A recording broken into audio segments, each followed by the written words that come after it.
महत्वाचे जे काही मुद्दे आहेत जे की राहिलेले आहेत, आणि आपल्याला सगळ्यांना माहिती आहे मुंबई शहर पोलीसला चालू घडामोडी जवळजवळ 6 प्रश्न येऊ शकतात, जास्तीत जास्त 8ही प्रश्न येऊ शकतात.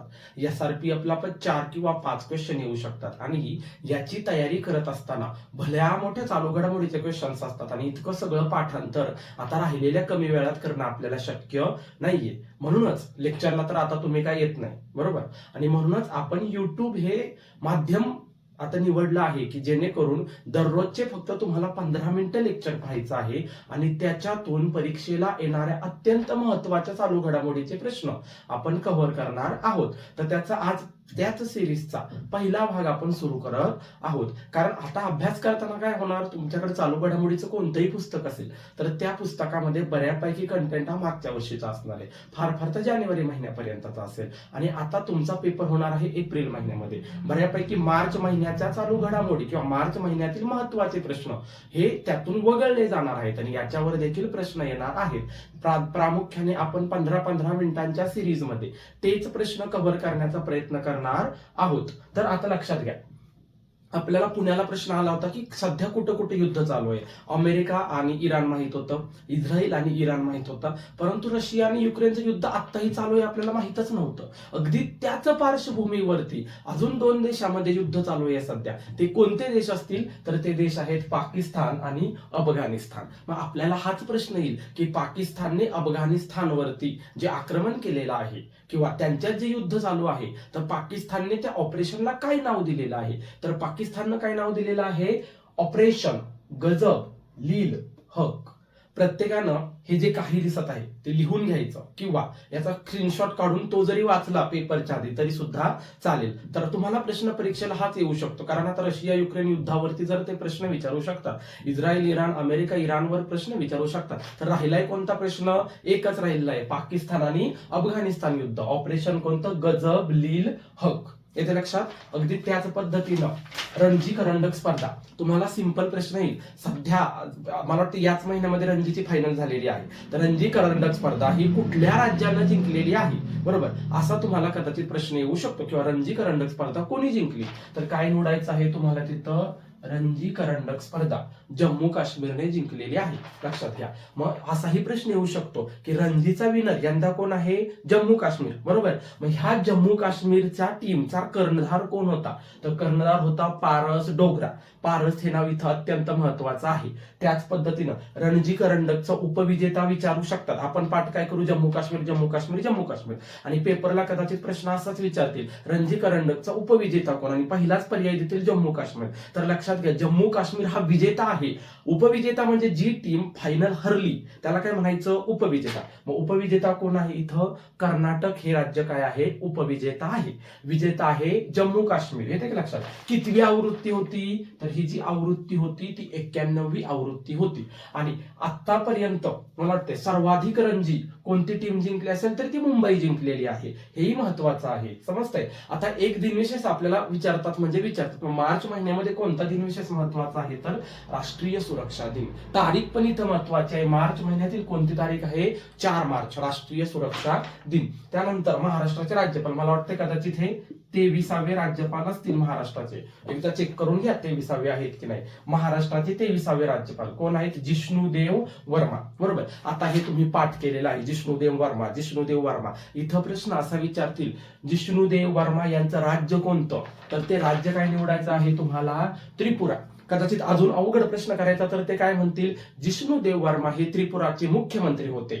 चूक, जिष्णुदेव वर्मा हे त्रिपुराचे उपमुख्यमंत्री होते. तिथं उपमुख्यमंत्री हा शब्द जास्त महत्वाचा आहे, बरोबर. आणि असा जर प्रश्न विचारला, महाराष्ट्राचे राज्यपाल जिष्णुदेव वर्मा हे महाराष्ट्राचे राज्यपाल होण्याआधी कुठल्या राज्याचे राज्यपाल होते, तर इथं काय निवडायचं आहे तुम्हाला, तेलंगणा निवडायचं आहे. हा देखील यंदासाठी आपल्याला इम्पॉर्टंट क्वेश्चन आहे, येते लक्षात. त्यानंतर पुढचा मुद्दा आहे 16वा वित्त आयोग. आता हे जे मी 41% दिलेलं आहे, इथं तुम्हाला कदाचित डायरेक्ट विचारतील, तेव्हा तुम्हाला काय निवडायचं आहे, 41% निवडायचं आहे. इथं प्रश्न काय येईल, 16व्या वित्त आयोगातील कर उत्पन्नातील राज्यांना किती वाटा दिलेला आहे, किती 41%. अध्यक्षता आपले पाठच आहेत, अरविंद पनगडिया. कदाचित उपाध्यक्ष विचारलेच, आपण अध्यक्षांची तयारी करून जायचो आणि उपाध्यक्ष विचारायचे. उपाध्यक्ष कोण आहेत? ऋत्विक पांडे. तर ऋत्विक पांडे इथं महत्वाचे आहेत. आता दरवर्षी पोलीस भरतीला विचारला जाणारा प्रश्न म्हणजेच कोणता? Time person of the year. आता लक्षात घ्या, यंदा time person of the year पेक्षा महत्वाचा मार्च महिन्यातील चालू घडामोडीचा कोणता मुद्दा आहे? तर टाइम या मासिकानं वुमन ऑफ द इयर कुणाला निवडलेलं आहे? तर टाइम मासिकानं सफीना हुसेन यांना वुमेन ऑफ द इयर निवडलेलं आहे. हुसेन हे नाव इथं लक्षात ठेवू शकता, हसण्यावरून हुसेन इथं लक्षात राहू शकतं. हे अत्यंत महत्वाचे चालू घडामोडीचे काही मुद्दे आहेत. येथे लक्षात, सगळ्यात महत्वाचं, पाकिस्तानने कुठलं ऑपरेशन अफगाणिस्तानवरती जे आक्रमण केलेलं आहे किंवा पाकिस्तानचं कोणतं ऑपरेशन आहे? तर गजब लील हक हे आहे. रणजी जिंकणारी टीम जम्मू काश्मीर आहे, हे इथं लक्षात ठेवायचं. राष्ट्रीय सुरक्षा दिन 4 मार्च. महाराष्ट्राचे राज्यपाल जिष्णुदेव वर्मा कुठल्या राज्याचे उपमुख्यमंत्री होते? तर ते कुठल्या राज्याचे उपमुख्यमंत्री होते? त्रिपुराचे उपमुख्यमंत्री होते. आधी कुठल्या राज्याचे राज्यपाल होते? तेलंगणाचे राज्यपाल होते. येथे लक्षात. त्यानंतर 16वा वित्त आयोगाचे उपाध्यक्ष हे आपल्याला पाठ असायला पाहिजेत. त्याच्याही व्यतिरिक्त अजून काय काय महत्वाचे मुद्दे आहेत ते आता आपल्याला इथं शिकायचे आहे. तोपर्यंत याचा स्क्रीनशॉट काढून घ्या आणि हे पटपट वहीमध्ये लिहून घ्या.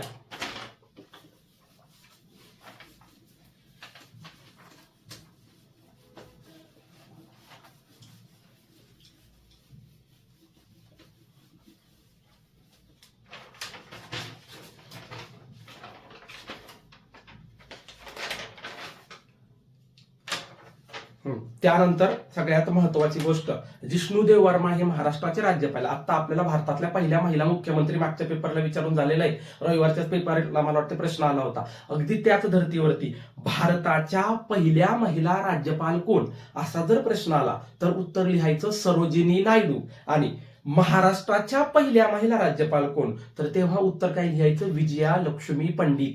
हे दोन्ही मुद्दे महत्वाचे आहेत. मला वाटतं विजया लक्ष्मी पंडित ह्या महाराष्ट्राच्या पहिल्या आणि एकमेव महिला राज्यपाल आहेत, त्यामुळे त्याही तितक्याच महत्वाच्या आहेत. ते हे इतकं महत्वाचं आहे. त्यानंतर विजय हजारे करंडक स्पर्धा कुणी जिंकली, तर तिथं तुम्हाला विदर्भ निवडायचं आहे. आणि रणजी कुणी जिंकली, तर तिथं तुम्हाला जम्मू काश्मीर निवडायचं आहे. हे दोन महत्वाचे मुद्दे आहेत. त्यानंतर अजून एक महत्वाचा मुद्दा हा की रायसीना संवाद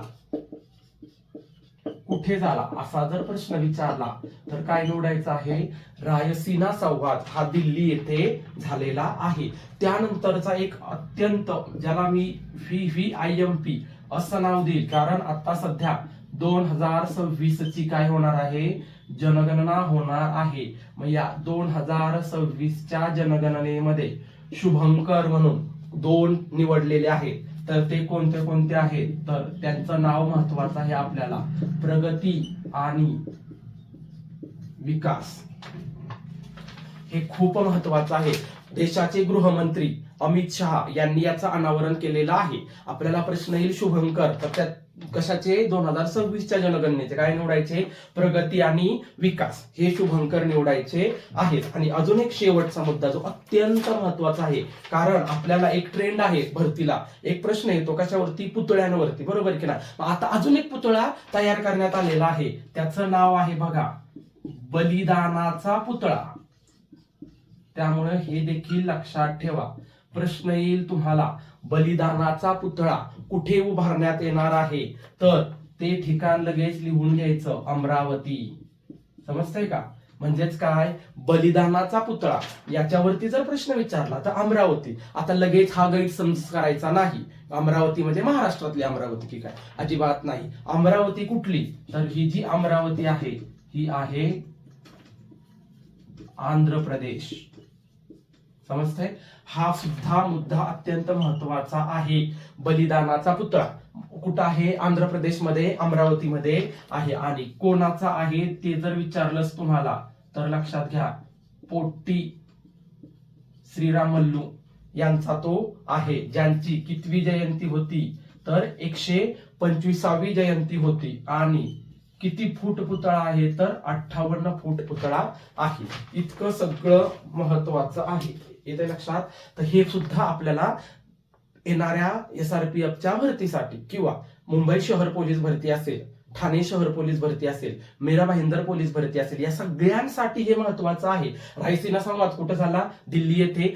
असाही प्रश्न विचारला जाऊ शकतो, 2026च्या जनगणनेचे शुभंकर काय आहेत? तर काय निवडायचं? प्रगती आणि विकास. बरोबर. कुणी अनावरण केलं? देशाचे गृहमंत्री अमित शहा यांनी अनावरण. आणि हा तर खूप महत्वाचा आहे, बलिदानाचा पुतळा. कारण पुतळ्यांवरती प्रश्न येतो. नवीनच आता हा पुतळा आहे, आंध्र प्रदेशमधील अमरावती येथे हा पुतळा आहे. पोट्टी श्रीराम मल्लू, बरोबर की नाही? पोट्टी श्रीराम मल्लू आंध्र प्रदेशमधील आहे, त्यांचा हा पुतळा आहे. 125वी जयंती होती त्यांची. आणि किती फूट आहे? 58 फूट आहे. या सगळ्याचे स्क्रीनशॉट काढून घ्या. हे पटपट लिहून सुद्धा घेतलं पाहिजे. आणि दररोज हे 15-15 मिनिटाचे लेक्चर बघून आपण तुमच्या परीक्षेपर्यंत जे काही अत्यंत महत्वाचे असतील ते अत्यंत महत्वाचे प्रश्न कव्हर करणार आहोत. पण कुठले कव्हर करणार आहोत? जे मी तुम्हाला झेरॉक्स मध्ये दिलेले नाहीयेत. जे झेरॉक्स मध्ये दिलेले आहेत ते तसेच ठेवायचे, ते तर वाचायचे. 4 सेट आपले झेरॉक्सचे झालेले.